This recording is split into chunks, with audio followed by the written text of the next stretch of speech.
നല്ല ബ്യൂട്ടിഫുൾ ആയിട്ടുള്ളൊരു ഈവനിങ് ആയിരുന്നു കേട്ടോ ഇന്ന്. നിങ്ങൾക്ക് തന്നെ കാണാം ആകാശം നല്ല ഓറഞ്ച് കളറിൽ നിൽക്കുന്നത്, അതിൻ്റെ കൂടെ നല്ല തണുപ്പും. അപ്പോൾ ഞങ്ങൾ നടക്കാൻ ഇറങ്ങിയപ്പോൾ ഒരു കോഫി കുടിക്കാമെന്ന് വിചാരിച്ചു. അത്യാവശ്യം നല്ല തണുപ്പുണ്ടായിരുന്നു. അപ്പോൾ ഞങ്ങളിവിടെ ഒരു സ്റ്റോറിൽ കയറിയിട്ട്, ഇവിടെ ഓൾമോസ്റ്റ് എല്ലാ സ്റ്റോഴ്സിലും ഇതുപോലത്തെ കോഫി മെഷീൻസ് ഉണ്ടാവും.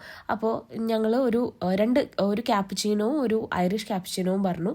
ഞങ്ങൾ പൊതുവേ കോഫി ലവേഴ്സ് അല്ല, പക്ഷെ നമ്മളെ ബോഡിക്ക് ഇതിപ്പോൾ അത്യാവശ്യമാണ്. കാരണം പുറത്തിറങ്ങി നടക്കണമെങ്കിൽ കുറച്ചൊരു ചൂട് വേണം. അപ്പോൾ കോഫിയൊക്കെ എടുത്ത് പഞ്ചസാരയൊക്കെ ആവശ്യത്തിന് ഇട്ടിട്ട് ഞങ്ങൾ പുറത്തേക്ക് ഇറങ്ങി.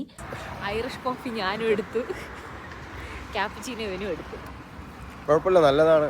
നല്ലതാ, പക്ഷെ ഭയങ്കര മധുരം കൂടിപ്പോയി. 3.5 ആണ് ഒന്നിന്. 3.5 അല്ലേ? 3.5 ആണ്.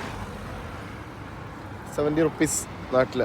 എന്താണെന്നറിയില്ല, ഇങ്ങനെ നടക്കാൻ ഇറങ്ങുന്ന സമയത്താണ് ഞങ്ങൾ ഭയങ്കര സീരിയസ് ആയിട്ടുള്ള ഡിസ്കഷൻസ് കൊണ്ടുവരിക.